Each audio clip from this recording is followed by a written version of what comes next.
Welcome to my channel. আশা করি তোমরা অনেক বেশি ভালো আছো, আমিও ভালো আছি। তো আজকে আমি তোমাদের একটা নবম দশম শ্রেণীর ব্যাকরণ, বাংলা ভাষা ও ব্যাকরণ, এটার উপসর্গ যে আছে, উপসর্গ যে চ্যাপ্টারটা রয়েছে সেটা নিয়ে আলোচনা করব। তো চলো শুরু করি।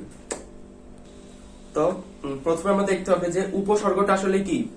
আমি স্ক্রিনে দিয়ে দেবো যে উপসর্গ সংজ্ঞাটা, যে বাংলা ভাষায় ব্যবহৃত অব্যয়সূচক শব্দাংশ। শব্দাংশ কি? শব্দের এক একটা অংশ, হ্যাঁ। তো বাংলা ভাষায় ব্যবহৃত অব্যয়সূচক যে শব্দাংশ তাকে হচ্ছে আমরা উপসর্গ বলবো। তো আমরা এখন দেখবো যে উপসর্গের কিছু কিছু কাজ। উপসর্গের আগের যে আমাদের পুরাণ বই ছিল সেটাতে 4টা কাজ ছিল। তো আমাদের এই নতুন বইয়ে 2022 সালের যে আমরা পরীক্ষা দেব 21 সালে রয়েছি। তো এখন এটার মধ্যে আমাদের শ্রেণী বিভাগ করা আছে 5টা। যে প্রথম হচ্ছে যে শব্দের অর্থবোধক শব্দ তৈরি, তারপর নতুন অর্থবোধক শব্দের পূর্ণতা সাধন, শব্দের সংকোচন, সম্প্রসারণ, আরেকটা হচ্ছে তোমার শব্দের পরিবর্তন। এই হচ্ছে 5টা কাজ রয়েছে, এটা হচ্ছে উপসর্গের কাজ। তো এই প্রত্যেকটা কাজ নিয়ে আমি আলোচনা করব। তো চলো সামনে কি আছে সেটা দেখি। তো এখানে আমি স্ক্রিনে শব্দটা দিয়ে রাখবো যে এখানে দেওয়া আছে হার। হারের আগে যদি আমি একটা শব্দ যোগ করি, অর্থাৎ উপসর্গ যোগ করি, তাহলে দেখো কি হচ্ছে। আমি যদি এখানে হার রয়েছে, হারের আগে যদি আমি পরি যোগ করি তাহলে কিন্তু পরিহার হচ্ছে। পরিহার মানে কি? মানে এই জিনিসটা আমি ত্যাগ করে দিলাম, এটা হচ্ছে পরিহার। তো তারপরে হারের সাথে আর কি কি যোগ করা যায়? আহার। আহার মানে খাওয়া। আমরা ভাত, আমরা ভাত খাই, শাকসবজিকে ফলমূল খাই, এই হচ্ছে আহার। তারপর হচ্ছে উপহার। উপহার যোগ করা যায় এখানে। উপহারটা কাউকে আমি কোনো স্পেশাল কোনো ইভেন্টস, জন্মদিন যাই হোক, আমি একটা উপহার দিলাম। তো দেখো এই যে হার, হারের আগে অনেকগুলো শব্দ উপসর্গ যুক্ত করে একটা পরিপূর্ণ শব্দ গঠন করছে। তাহলে আমাদের প্রথম উপসর্গের প্রথম কাজটা ছিল যে নতুন অর্থবোধক শব্দ তৈরি হবে। তো এটাই হচ্ছে নতুন অর্থবোধক শব্দ তৈরি হয়েছে। তো এইবার আমরা দেখবো যে আরেকটা এক্সাম্পল দেখবো, সেটা হচ্ছে আমরা হার গেল। তো আরেকটা যে আমাদের উদাহরণটা রয়েছে সেটা হচ্ছে যে কাজ। কাজের আগে যদি আমি একটা উপসর্গ যোগ করি, উপসর্গ আপনি যদি যোগ করি সু, তাহলে সুকাজ। সুকাজ মানে ভালো কাজ। তো এটা হচ্ছে ভালো কাজ, সুকাজ গেল। তারপর হচ্ছে আমি আরেকটা উদাহরণ বলতে পারি, সেটা হচ্ছে অকাজ, মানে যেটা কোনো কাজেরই না, আসলে এই কাজটা করতেছি আমরা অকাজ। যেমন আমরা শুয়ে শুয়ে ফোন টিপতেছি, এর কোনো কাজেই আসতেছে না, তো এটা হচ্ছে অকাজ। তারপর সুকাজ, অকাজ, কুকাজ। কুকাজ হচ্ছে খারাপ, কু মানে খারাপ, তো কুকাজ হচ্ছে খারাপ কাজ। তো এইগুলোই হচ্ছে দুইটা শব্দের উদাহরণ। আমাদের মানে বেসিক হিসাবে বাংলা ভাষার যে উপসর্গ রয়েছে তার বেসিক হিসাবে আমাদের এই দুইটা উদাহরণ পড়লে এনাফ।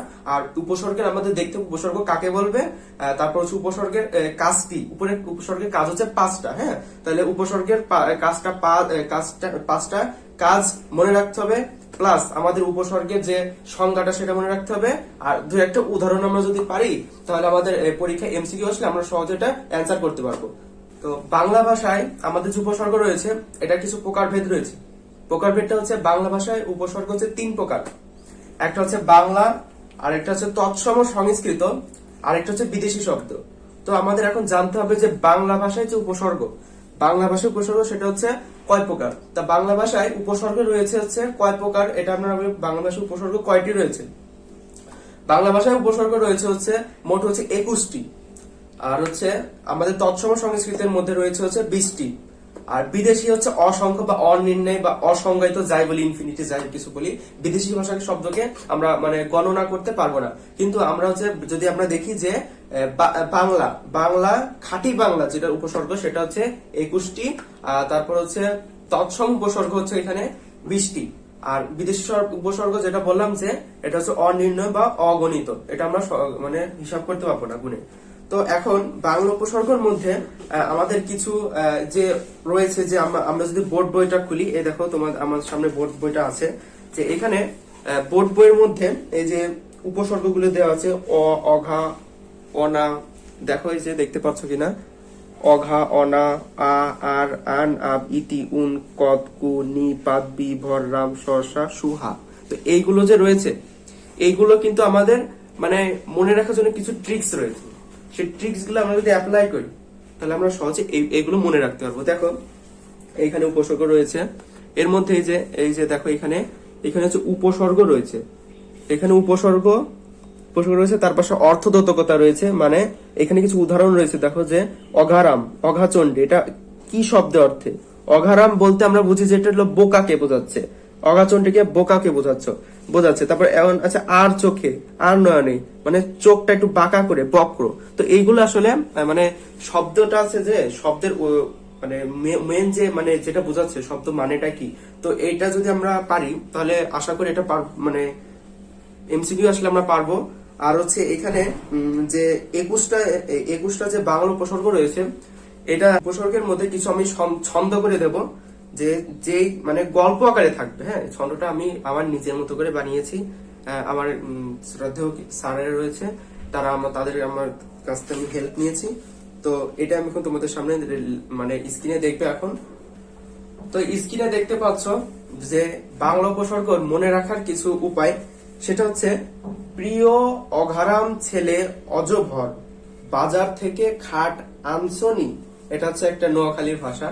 তো এইখান থেকে দেখো, তারপর না আনলে বিছানা পাতিও না, বাড়িতে সুকু নাই, সুকু বলতে এখানে সুখকে বোঝাচ্ছে।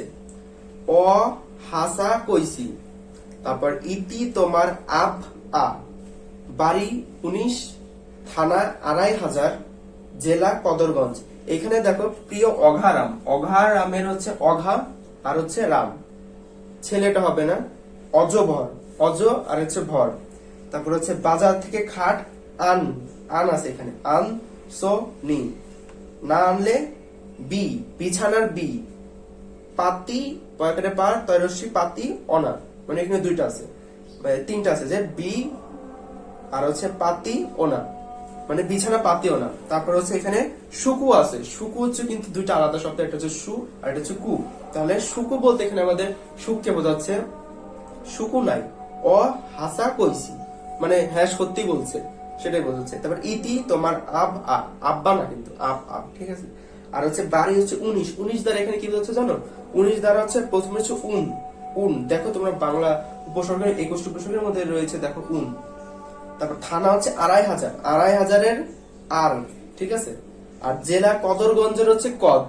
দেখো কতটা ইজি নিয়মে তোমার এই ছন্দটা তুমি যদি মনে রাখতে পারো, লিটারেলি তুমি মানে এটা এমসিকিউ আসলে তুমি মনে করবা যে আমার এই ছন্দটা বলে দিবা, যে আমার আছে যে এমন প্রশ্ন আসতে পারে অজটা মানে কোন উপসর্গের মধ্যে রয়েছে।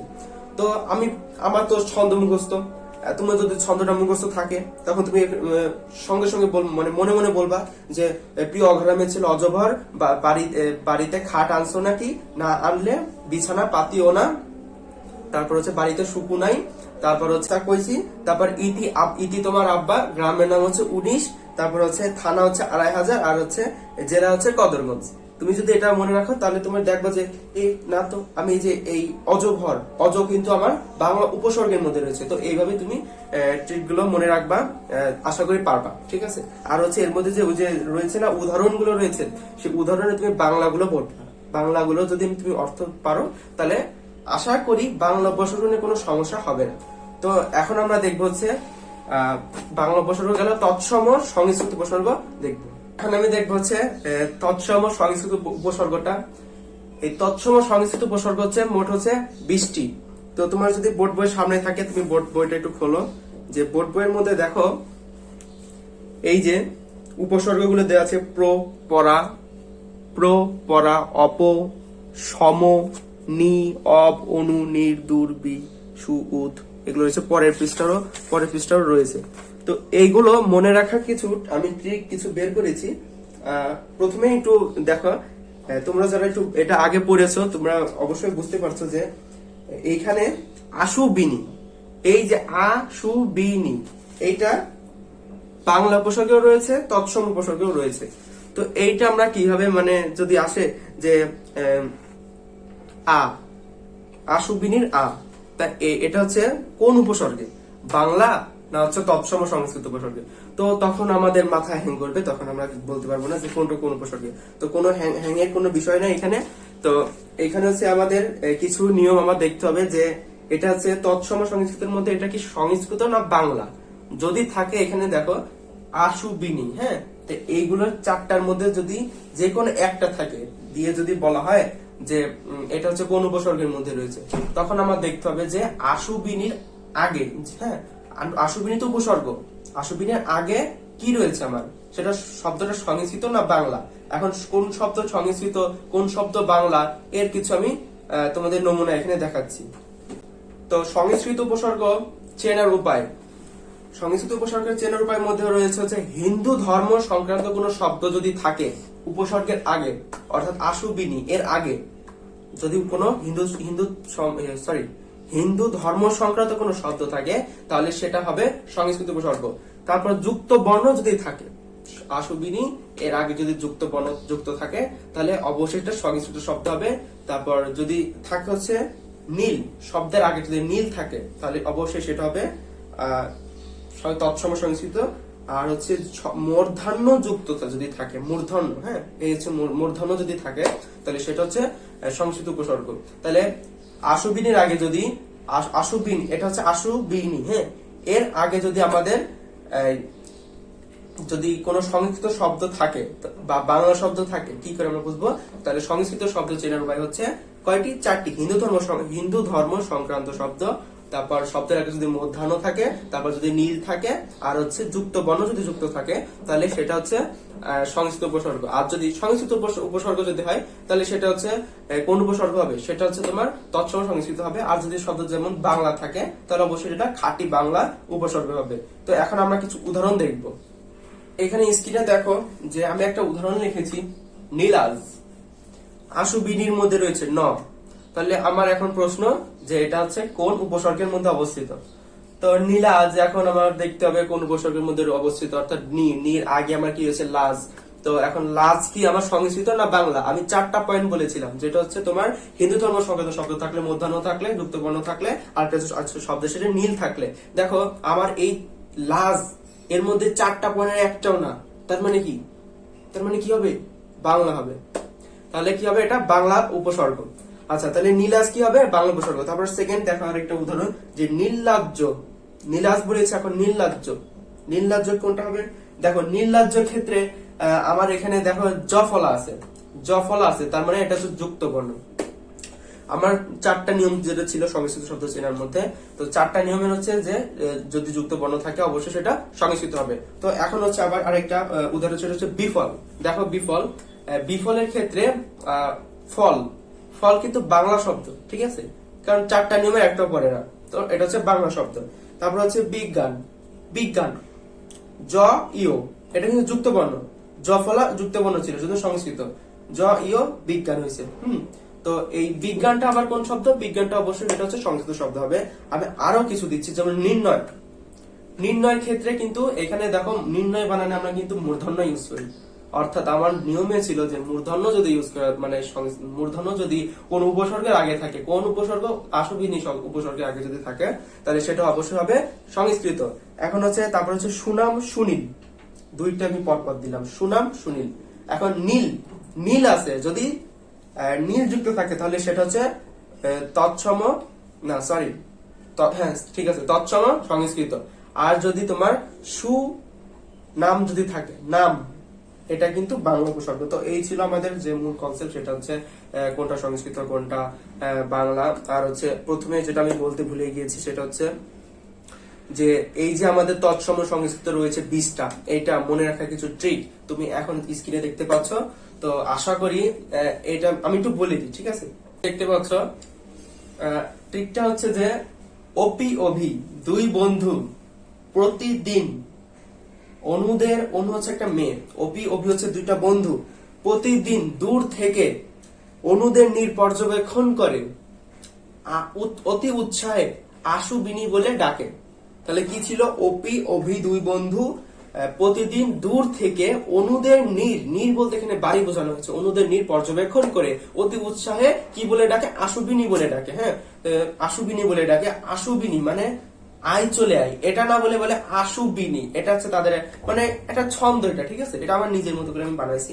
তারপর হচ্ছে যার ফলে অনুর চাচা, দেখো ব্র্যাকেটে লেখা আছে অনুর চাচা, অনু ছিল, ওর মা বাবা আসলে দেশের বাইরে, এখন ও ছিল একমাত্র, আর ওর আত্মীয় স্বজন তেমন নয়, আছে ওর চাচা আছে।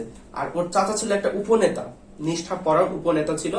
তো ছোটখাটো উপনেতা, তিনি বড় কোনো নেতা না, সেটা হচ্ছে উপনেতা।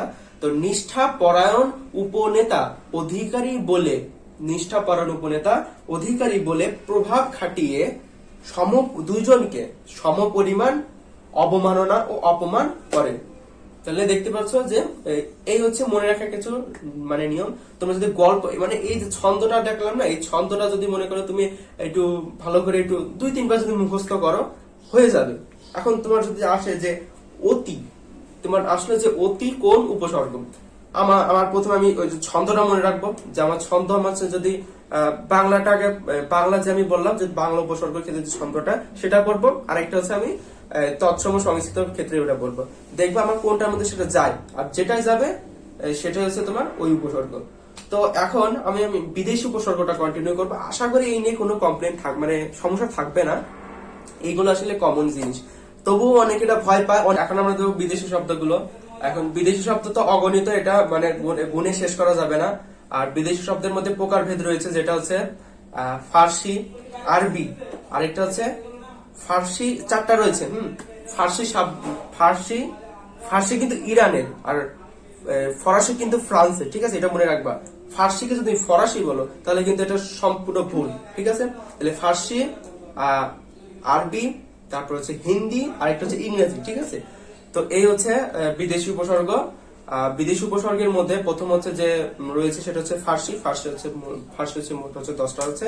এখন 10টা, এই 10টা মনে রাখার যে ট্রিক, এখানে আমি দেখো ট্রিকটা হচ্ছে যে মানে আমি একটু গল্পটা আগে বলিনি, যে পুরান ঢাকার জামাই বিয়ে, পুরান ঢাকার একটা মেয়েকে একটা ছেলে বিয়ে করেছে।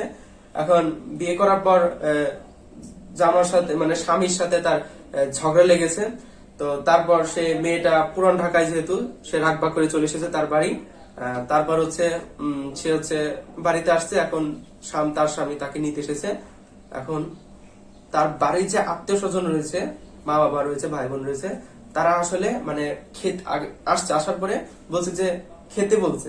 এখন যে বাড়ির কোন একটা ধরো একজন আত্মীয় স্বজন বা তার বাবা, সে বলছে বর কম না, মানে বর, প্রথমে বর হবে, সরি, বদ কম না, মানে বর বলতে ওই যে তার হাজবেন্ডটা, বদ বলতে এখানে বদমাস বোঝানো হয়েছে।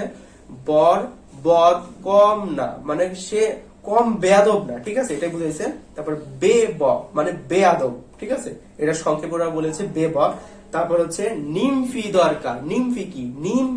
নিমকি আছে না, নিমকি রে পুরান ঢাকা মানুষ বলে নিমফি, ঠিক আছে। তো নিমফি দরকার মানে সে আসছে, এখন তাকে তো কিছু, আর পুরান ঢাকার মানুষ তো ভাজা পোড়া খুব বেশি খায়, এর জন্য তাকে নিমকি খেতে দিয়েছে। তা নিমকিকে পুরান ঢাকার মানুষ নিমফি বলেছে, মানে এটা ছন্দ আর কি সাজাইছে। হ্যাঁ, তো এখানে তাহলে কি হবে যে বদ কম না, ঠিক আছে, আর হচ্ছে নিমফি দরকার, এই হচ্ছে নিয়ম। এটার মধ্যে দেখো তোমার যদি বলা হয় যে কার কোন উপসর্গ, প্রশ্ন আসছে, এমসিকিউ প্রশ্ন আসছে কার কোন উপসর্গ, তো তোমার অপশনে দেওয়া আছে তৎসম বাংলা, তারপর তৎসম সংস্কৃত, বাংলা, বিদেশি, আর একটা কোনোটি নয়, এরকম কিছু দেওয়া আছে, বা সবগুলো এরকম একটা অপশন দেওয়া আছে। এখন এখানে তুমি উত্তর কোনটা দিবা? তুমি কিন্তু পড়তেছো ফার্সি শব্দ, এটা কিন্তু বিদেশি উপসর্গের মধ্যে রয়েছে, তাহলে উত্তরটা কোনটা হবে? বিদেশি উপসর্গ। তো এখন আমরা দেখবো হচ্ছে আরবি উপসর্গ। আরবির মধ্যে কি কি রয়েছে? আরবির মধ্যে রয়েছে হচ্ছে 4টা, সেটা হচ্ছে ছন্দটা হচ্ছে লাল গরু আম খাস। একটু এটা ফানি, কিন্তু এটাই হচ্ছে তোমার হচ্ছে নিয়মের মানে মনে রাখা যে ট্রিক। লাল গরু আম খাস, লালের লা, গরুর গড়, আম খাস, এটা হচ্ছে নিয়ম। এটা হচ্ছে আরবি উপসর্গ 4টি। আচ্ছা, তোমাদের কিন্তু এই যে বাংলা উপসর্গ কয়টি, তৎসম উপসর্গ কয়টি, বিদেশি উপসর্গ কয়টি, ফার্সি উপসর্গ কয়টি, তারপর হচ্ছে আরবি কতটি, ইংরেজি কতটি, তারপর হচ্ছে হিন্দি কতটি, মানে এইগুলো কিন্তু সাধারণত এমসিকিউতে আসে, কিন্তু এটা কিন্তু তোমরা খুব মানে ভালোভাবে মনে রাখবা। তো তারপরে যেটা বলছিলাম যে লাল গরু আম খাস, এটার মধ্যে তোমার যদি পরীক্ষা আসে লাল গরু আম খাস, এটা আমার মনে রাখতে হবে ছন্দটা। লা হচ্ছে কোন উপসর্গের মধ্যে রয়েছে? তাহলে লা আমাদের মনে রাখতে হবে না আমি তো বলেছি লাল গরু আম খাস, তাহলে লালের লা রয়েছে, তাহলে এখানে লা হচ্ছে বিদেশি উপসর্গ। আর যদি বলে কোন শব্দ, ঠিক আছে, তাহলে সেটা হচ্ছে হবে আরবি উপসর্গ। এখন ইংরেজির মধ্যে দেখো, ইংরেজি কিছু তোমাদের বোর্ড বইটা খুললে তুমি দেখতে পারবা। জাস্ট একটু মিনিট, এইখানে দেখো ইংরেজি উপসর্গটা, এখানে দেওয়া আছে। ইংরেজি উপসর্গটা একটু দেখো, যে এখানে উপসর্গ দেওয়া আছে ফুল, হাফ, হেড, সাব, ঠিক আছে। এইগুলো আসলে ইংরেজি উপসর্গ। ফুল হাতা, ফুল শার্ট, ফুল বাবু, full pant, head master, head office, sub জজ, এইগুলো আসলে আমরা দেখে বুঝতে পারবো যে না, এটা হচ্ছে ইংরেজি উপসর্গ। আর তারপরে দেখো হচ্ছে উর্দু হিন্দি উপসর্গ। এটার মধ্যে শুধু 4টা রয়েছে। সেটা কি কি? হর রোজ মানে প্রত্যেক দিন, হর রোজ বলতে এখানে প্রতিদিনটা বোঝাচ্ছে। আর হচ্ছে হর মাহিনা বলতে এখানে তোমার হচ্ছে প্রত্যেক মাহিনা মানে হচ্ছে প্রত্যেক মাস। হর কিসিম, তারপর হর হামেশা মানে সব সময়। হর কিসিম বলতে সত্যি আমি এটা জানি না। তো এইটা হচ্ছে উর্দু হিন্দি উপসর্গ রয়েছে। তো এই হচ্ছে তোমার হচ্ছে মূল যে বিষয়টা, সেটা হচ্ছে ইংরেজি উপসর্গ গেল, হিন্দি উপসর্গ গেল, ফার্সি গেল, আরবি গেল, বিদেশি তো গেল, মানে সরি বিদেশির মধ্যে এগুলো রয়েছে। তাহলে আশা করি কোনো সমস্যা হবে না। তারপরে যদি সমস্যা হয় তোমরা কমেন্টে অবশ্যই লিখবে। আর হচ্ছে তোমাদের প্রশ্নটা আবার এরকম আসতে পারে যে এমসিকিউ ক্ষেত্রে, যে এই যে তোমরা দেখো যে বাক্যে বিদেশি শব্দের উদাহরণ, ঠিক আছে। এখানে হিসেবে গরমিল থাকলে খাসমহল উঠে যাবে, মানে এরকম বাক্য আকারে দেওয়া থাকবে। তোমার এই যে খাসমহল দেওয়া আছে, খাসমহল এটা হচ্ছে কোন উপসর্গের মধ্যে রয়েছে। আচ্ছা, আমরা যদি একটা সলভ করি, সেটা হচ্ছে তোমার গরমিল আছে, গরমিল। আচ্ছা, গড় যেটা আমরা পড়েছি, লাল গরু আম খাস, এটা হচ্ছে আমরা পড়েছি ছন্দটা। তাহলে সেটা হচ্ছে কোনটা হবে? আরবি, ঠিক আছে। আরবি হচ্ছে 4টা, সেই 4টার মধ্যে। এখন প্রথমে আমাদের দেখো অনুশীলনী রয়েছে। এইখানে দেখো লাস্টে অনুশীলনী রয়েছে। অনুশীলনের মধ্যে প্রথমে প্রশ্ন হচ্ছে উপসর্গ কাকে বলে। উপসর্গ বলতে কি বোঝে? উপসর্গ আমরা প্রথমে বলেছি বাক্যের অর্থবোধক পার্থের, বাক্যের মধ্যে ব্যবহৃত অব্যয়সূচক যে শব্দাংশ, সেটা হচ্ছে তোমার উপসর্গ। তারপর হচ্ছে তোমার এখানে দেওয়া আছে উপসর্গের শ্রেণীর উপসর্গ, মানে বাংলা ভাষায় কয় শ্রেণীর উপসর্গ রয়েছে? বাংলা ভাষায় মূলত 3 শ্রেণীর উপসর্গ রয়েছে। বাংলা, তারপর হচ্ছে খাঁটি বাংলা বা বাংলা তৎসম সংস্কৃত, আরেকটা হচ্ছে তোমার বিদেশি উপসর্গ। তারপর রয়েছে প্রত্যেক শ্রেণীর 5টি করে উদাহরণ দেয়, প্রত্যেক শ্রেণী করে 5টা উদাহরণ দিবা। তারপর উপসর্গের স্বাধীন কোনো অর্থ নেই কিন্তু অর্থবোধকতা আছে, এটা হচ্ছে তোমার প্রথমের দিকে রয়েছে। দেখো যে আমাদের যে উপসর্গ রয়েছে এর কোনো অর্থ নেই কিন্তু অর্থবোধকতা আছে। এইখানে তোমরা প্রথম পৃষ্ঠায় দেখলে দেখবা যে এর কোনো অর্থবাচকতা নেই। এই যে এখানে এর কোনো অর্থবাচকতা নেই, উপসর্গের নিজস্ব কোনো অর্থবাচকতা নেই কিন্তু অর্থবোধকতা আছে। অর্থবোধকতা বলতে তোমার হচ্ছে নতুন শব্দ গঠনের যে তার ক্যাপাসিটি, হ্যাঁ, এটা আছে, ঠিক আছে। এই হচ্ছে মোটামুটি উপসর্গ নিয়ে আলোচনা। তো আজকের ভিডিওটি এই পর্যন্ত। ভালো লাগলে লাইক করো, তো আমাদের সাথে থেকো। তো বিদায়।